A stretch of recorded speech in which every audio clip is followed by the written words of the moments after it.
வணக்கம் ஸ்ரீ குபேரன் டிவி நேயர்களுக்கு லட்சுமணன் அன்பு வணக்கங்கள். இப்போ நம்ம பார்க்க போகிறது வர ராசி பலன் 3ஆம் தேதியிலேருந்து 9ஆம் தேதி வரை எப்படி இருக்க போதான்னு பார்க்க போகிறோம். எப்போதுமே சொல்கிறதாங்க, லக்னத்துக்கு பாருங்கள். ராசிக்கு பார்த்து லக்னத்துக்கு பார்க்க ரொம்ப பர்ஃபெக்டாக இருக்கும். உதாரணமாக ஒரு மகர லக்னம் விருச்சிக ராசினா நீங்கள் விருச்சிக ராசிக்கான பலன்களை பார்க்கறதோட மகர ராசிக்கான பலன்களை பார்க்கும்போது ரொம்ப பர்ஃபெக்டாக இருக்கும்.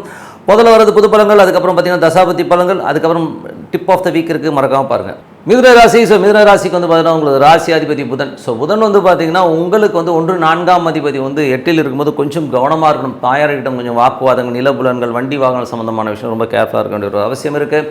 நீங்கள் உங்கள்கிட்ட வந்து கொஞ்சம் வந்து இந்த டைமில் வந்து யார்ட்டும் எக்ஸிடாக பேசுகிறது, கொஞ்சம் ஓவர் எமோஷன் ஆகிறதெல்லாம் வந்து கொஞ்சம் கம்மி பண்ணிக்கிறது ரொம்ப ரொம்ப நல்லதுங்க. ஸோ ஏன்னா வந்து அது ஒரு வாக்குவாதங்களையும் தேவையில்லாத ஒரு சந்தேகத்தினால் வர சண்டைகளும் வரதுக்கான வாய்ப்பு இருக்குன்னா ரொம்ப கவனமாக இருக்க வேண்டிய ஒரு காலகட்டங்கள். 2ஆம் அதிபதியான சந்திரன். ஸோ 2ஆம் அதிபதியான சந்திரன் வந்து 10ல் வராருங்க. ஸோ நல்ல தொழில் ரீதியான விஷயங்கள், நல்ல லாபங்கள், நல்ல வளர்ச்சி, நல்ல ஏற்றங்கள், குடும்பத்துக்கு தேவையான பணம் வருவதெல்லாம் ரொம்ப சிறப்பாக இருக்குது. 3ஆம் அதிபதியான சூரியன் வந்து பார்த்திங்கன்னா 8ல் இருக்கும்போது இளைய சகோதரர், புதிய ஒப்பந்தங்கள் சார்ந்த விஷயங்கள், ரொம்ப டென்ஷன் ஸ்ட்ரெஸ்ஸஸ் வருவதற்கான வாய்ப்பு ரொம்ப கவனமாக இருக்கணுங்க. ஸோ அதனால் கொஞ்சம் கேர்ஃபுல்லாக இருக்கிறது ரொம்ப ரொம்ப அவசியங்க. அதுக்கப்புறம் பார்க்கும்போது உங்களுக்கு 5ஆம் அதிபதியான சுக்கிரன். ஸோ 5 மற்றும் 12ஆம் அதிபதியான சுக்கிரன் வந்து 10ல் உச்சமாக இருக்காருங்க. ஸோ தொழில் ரீதியான விஷயங்கள், பெரிய வளர்ச்சிகள், குழந்தைகளோட வளர்ச்சி ரொம்ப சிறப்பாக இருக்கும். தொழிலில் வந்து ரொம்ப கவனமாக இருக்கணும். ஏன்னா 5ஆம் அதிபதி வந்து 10ல் உச்சமாக இருக்கும்போது ஓவர் ரிஸ்க் எடுத்து கொஞ்சம் மாட்டிக்கிறதுக்கான வாய்ப்புகளும் ரொம்ப கவனமாக இருக்கின்ற காலகட்டங்கள்.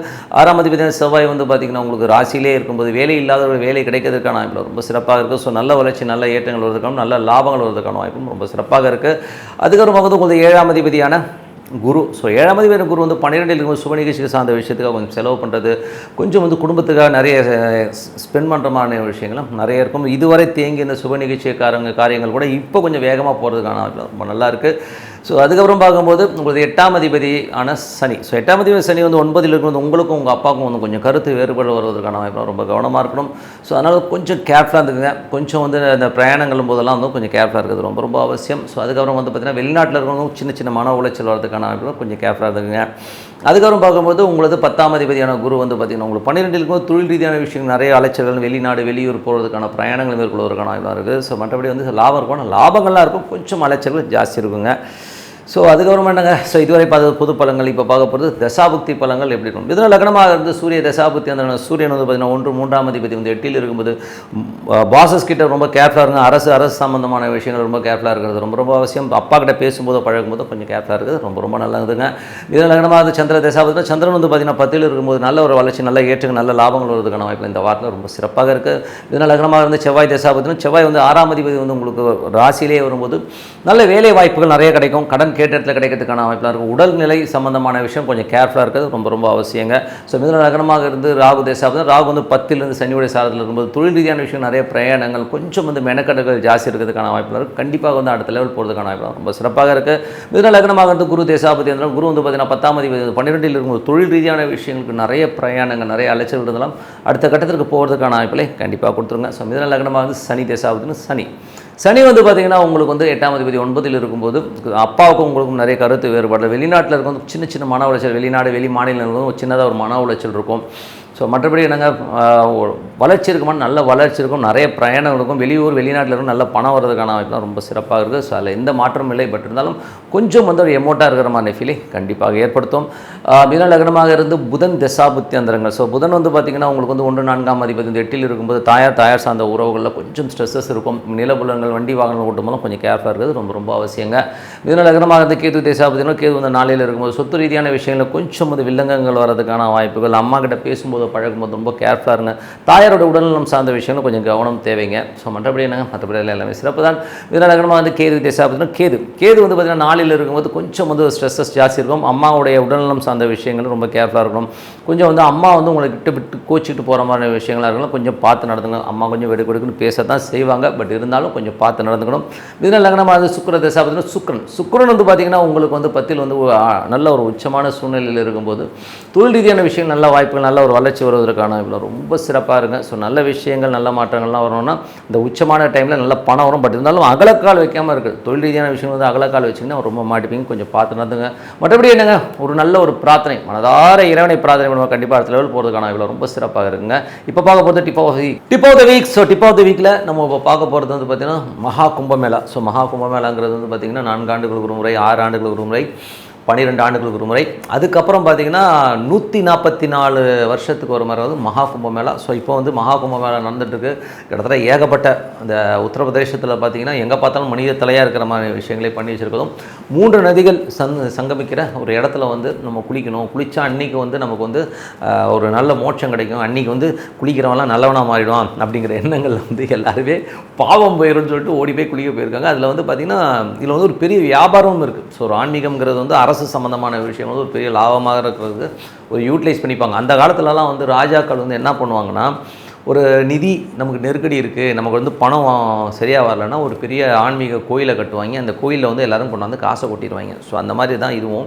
இது வந்து பழங்கால கதையை ஒன்று சொல்கிறாங்க. என்ன கதை சொல்கிறாங்கன்னா, அந்த அமிர்தத்தை எடுத்துகிட்டு வரும்போது அப்படி சிந்தும்போது ஒரு 3 இடத்துல விழுந்துருச்சு. அந்த 3 இடத்துல வந்து விழுந்த இடம் தான் அந்தந்த இடம். ஸோ பிரயாக் இந்த மாதிரி இடங்களில் வந்தெல்லாம் விழுந்திருக்கு. அந்த 3 இடம் பார்த்திங்கன்னா எல்லாமே நார்த் இந்தியா தான் வந்து. சவுத் இந்தியாவில் ஒரு கோயிலில் கூட இல்லையே, ரொம்ப கஷ்டமாக இருக்குல்லங்க. ஸோ அதை வச்சு தான் வந்து இவங்க மகாமகம் அந்த குருவும் சூரியனும் வந்து ஒவ்வொரு இடத்துல வந்து மீட் ஆகிற இடத்த வந்து மகாமகமாக கொண்டாடிட்டு வராங்க. பட் இருந்தாலும் இது வந்து ப்ராக்டிக்கலாக வந்து இது வந்து எஸ்ஸா நோவா, இது வந்து பலன் கொடுக்குமா கொடுக்காதங்கிறது தான் நம்மளுடைய கேள்வி. ஸோ மகாமகம்ங்கிறது வந்து நீங்கள் சொல்கிற மாதிரி 144 வருஷத்துக்கு ஒரு வாட்டி சூப்பராக இருக்குன்னே வச்சுப்போம். நான் இல்லைன்னே சொல்ல, நான் அதுக்கு எதிரான ஆளே கிடையாது. பட்டு போகிற அத்தனை கோடி பேர்களுக்கும் பாவம் போயிருமா? யோசிச்சு பாருங்கள். அதெல்லாம் போகவே போகாதுங்க. நீங்கள் பண்ண கர்மாக்களை நீங்கள் தான். இப்போ சாமிக்கிட்ட போயிட்டு நான் முக்கூடலில் போய் குளிச்சுட்டு வந்துடுவேன், குளிச்சுட்டு வந்தால் எல்லா பாவமும் போயிருங்கிறது எவ்வளோ அம்பக்கான விஷயம். கர்மாங்கிறது வந்து நீங்கள் வந்து நிறைய கர்மாக்கள் இருக்குது. சிலதை அனுபவித்து தீர்க்கிற கர்மா இருக்குது. அகோரிங்கெல்லாம் வந்து அங்கே நிற்கிறாங்க. ஸோ அவங்களாம் பெரிய ஆளுங்க, ஞானிகள். ஓகே, அவங்களுக்கு ஓகே. நீங்கள் ஏங்க போகிறீங்க? அவ்வளோ கூட்டம், அவ்வளோ கோடிக்கணக்கான ஒரு கக்கூஸ் வசதி கரெக்டாக இருக்காது, தண்ணி கரெக்டாக இருக்காது. நம்ம போயிட்டு 30 பேர் செத்து போயிட்டான். இந்த நெருக்கடி தேவையா? யோசிச்சு பாருங்கள். எங்கள் பக்கத்தில் எவ்வளோ பெருமாள் கோயில் வந்து விலைக்கேற்ற முடியாமல் இருக்குங்க. அங்கே ஒரு எண்ணெய் வாங்கி கொடுக்கலாம். பக்கத்தில் எவ்வளோ ஐயருங்க கஷ்டப்படுறாங்க. அங்கே போயிட்டு அவனுக்கு ஒரு 10 ரூபா போடவே மாட்டான். அந்த 1 ரூபா 2 ரூபா போடுற கேஸை நான் இன்றைக்கும் பார்க்குறேன். 1 ரூபா 2 ரூபாய்க்கு என்னங்க வாங்க முடியும்? மகாமகத்தில் போயிட்டு அவ்வளோ செலவு பண்ணிக்கிட்டீங்க. ஃப்ளைட்லேயும் ட்ரெயின்லேயும் போயிட்டு. நான் ஜோதிடன், சாமி இல்லைன்னு நான் சொல்லவே இல்லை, ஓகேங்களா? அதே மாதிரி நான் ஆன்மீகத்துக்கு வந்து எதிரானவன் கிடையாது. மகாமகம் முடிச்சாலும் அங்கே முக்கூடல் இருக்க தான் செய்யும். இதை பற்றி வந்து ஓஷோ வந்து ஒரு இடத்துல சொல்லியிருக்காருங்க. அங்கே வந்து ஒரு பர்டிகுலர் டைம், நல்லா புரிஞ்சுங்க, இவங்க வந்து 1 மாதம் நடத்துகிறாங்க இல்லையா, அந்த 1 மாதம் ஃபுல்லாக பவர் இருக்காது. அந்த பர்டிகுலர் 1 நிமிஷம் தான் இருக்குமாங்க. அந்த கிரக நிலவரங்களும் அந்த நட்சத்திரம் கரணம் எல்லாம் ஒன்று சேர்ந்து வர்றது ஒரே 1 நிமிஷம் தான் அந்த இடத்துல இருக்கும். அந்த முக்கூடலில் அந்த பவர்ஸ் இருக்கும். அப்போது அந்த 1 நிமிஷத்தில் எத்தனை பேர் குளிக்கிறாங்கன்னா அவனுக்கு மட்டும்தான், மற்றபடி வேறு யாரும் கிடையாது. இது தெரியாமல் 1 மாதம் ஃபுல்லாக கூட்டமாக போய் ட்ரெயின் அலைஞ்சி கிளைஞ்சி எவ்வளோ கொடுமை பாருங்கள். நம்ம எதுக்குங்க? நம்ம உடம்பே கோயில், உள்ளுக்குள்ளே இருக்குது சாமி.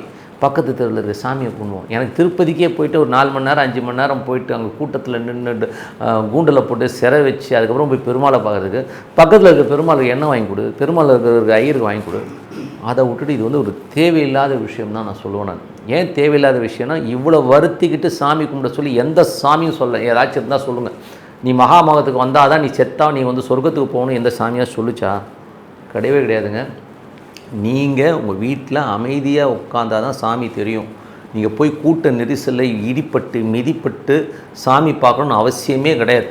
உட்காருங்க, உங்கள் வீட்டில் வந்து அமைதியாக ஒரு இடத்துல உட்காருங்க.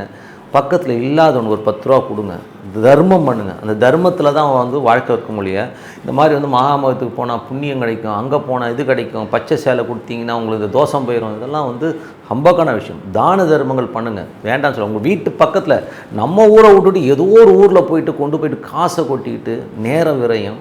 வயசானவங்கெல்லாம் கொஞ்சம் கூட புத்தி இல்லாமல் அங்கே போயிட்டு உட்காரெல்லாம் வந்து ரொம்ப அம்பகான விஷயம். தயவுசெய்து இப்போ திருப்பி போகணுன்னு நினைக்கிறவங்க கூட இந்த வீடியோ போட்டு தயவுசெய்து போகாதீங்க. பக்கத்தில் இருக்கிற நம்ம சாமியை கும்பிடுங்க, மனசார இது பண்ணுங்கள். உங்கள் புள்ள குட்டிகளை பாருங்கள். எனக்கு தெரிஞ்ச ஒரு அம்மா இருக்குது, புள்ள குட்டிக்கு 1 ரூபா கொடுக்காது, கோடி கணக்கில் வச்சுருக்கு. கேட்டால் ஒரு புள்ள லவ் பண்ணிட்டு போயிட்டான், ஒருத்தன் புள்ள என்னை பார்த்து பேசலை, அவன் நான் சொல்படி கேட்கல, எல்லாத்தையும் தூக்கி எறிஞ்சுன்னு சொல்லி தனியாக உட்காந்து கோடிக்கணக்கான சொத்து, யாருக்குமே ஒரு பைசா. அது போய் அந்த மகாமகத்துக்கு போயிட்டுருக்கு. இங்கே பாவம் அந்த பிள்ளைங்கள்லாம் வந்து கஷ்டப்பட்டுருக்கு. நம்ம பக்கத்து தெருவில் பெருமாள் கோயிலுக்கு வந்து விளக்கேற்றுறது கூட எண்ணெய் இல்லை, ஈஸ்வரன் கோயிலை பார்க்குறதுக்கு ஆள் இல்லை. இந்த மாதிரிலாம் இருக்கும்போது அதெல்லாம் விட்டுட்டு இவங்க போய் எங்கேயோ இருக்கிறது. கண்டிப்பாக உள்ள பக்கத்தில் இருக்கிற சாமி தான் உங்களுக்கு கை கொடுக்கும். என்றைக்குமே சாமி கும்பிட்றது தான் 1 கிலோமீட்டர் 2 கிலோமீட்டருக்குள்ளே இருக்கிற சாமியை பிடிங்கன்னு தான் சொல்லிவிட்டு உங்களிடம் விடைபெறுது உங்கள் லக்ஷ்மி நாராயணன். நன்றி, வணக்கம். ஸ்ரீ குபேரன் டிவியை பார்த்தமைக்கு நன்றிகள். மேலும் இது போன்ற தகவல்களை தெரிந்து கொள்ள ஸ்ரீ குபேரன் டிவியை சப்ஸ்கிரைப் செய்யுங்கள். மறக்காமல் பெல் ஐக்கானை கிளிக் செய்யுங்கள்.